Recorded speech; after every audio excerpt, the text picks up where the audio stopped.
Let's speak to Iolo Dafydd from Erbil. So tell us about the KRG Election Commission. What's it been saying about these official results, Iolo? Well, they came out and they finally, about an hour late, they came out and they gave the figures, how many voted yes. Overwhelmingly yes, of course, and how many people voted no. I think probably from the spontaneous applause by people who were there, not just journalists obviously, then people were quite pleased with the turnout, they were quite pleased with the percentage, and quite pleased that 2,861,000 people said yes. I suppose there's an element of surprise that 234,000, just under 250,000 people voted no.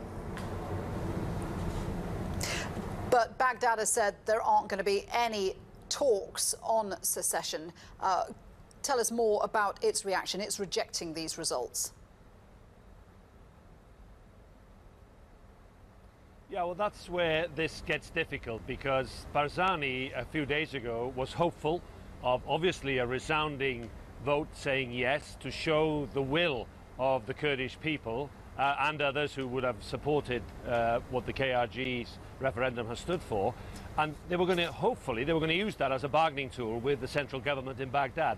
Now that doesn't seem likely at all, given what Haider al-Abadi has said, that this vote is unconstitutional, it's illegal, and there will not be any talk. So Barzani's hope of trying to use this as a bargaining tool, and of course he did indicate even before the vote that they would not have an outright call for independence. It just shows the will of the people, and that's how he hoped to play his cards. Well, he's not going to be able to do that now, and of course if the embargo and if the closing of the borders, or the threat of closing of the borders, taking over the international airports like this one here in Erbil and possibly Soleimani as well, all that will make it even harder for the KRG to run this part of northern Iraq.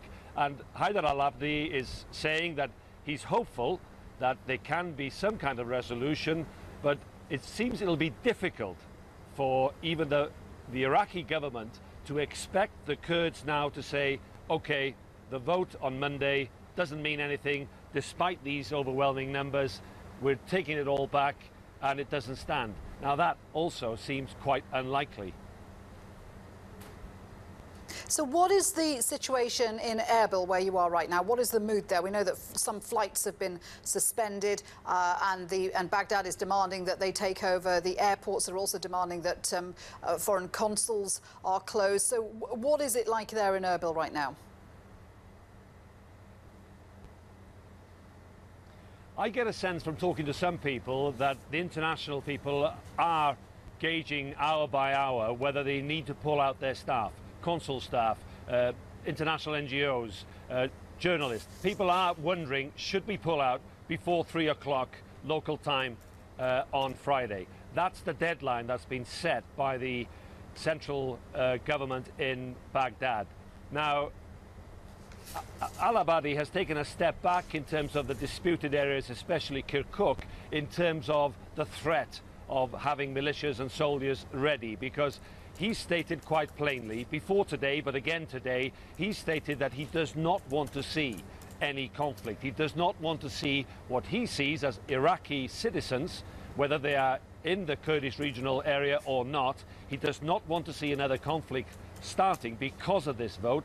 There is, of course, in two separate areas of Iraq, fighting against Daesh that's continuing, and with that cooperation between the Peshmerga and the Iraqi forces continuing as well. So they don't want to turn the disputed areas like Kirkuk into another battle zone. So that's quite clear. What is less clear is whether any trades embargo by Iran, potentially also by Turkey, how that will have an impact. And of course, how the Iraqi government will try and block any food or any oil or whatever that necessities that need to come into this part of northern Iraq. But the bigger partner in this case, in terms of commercial and trade, is Turkey.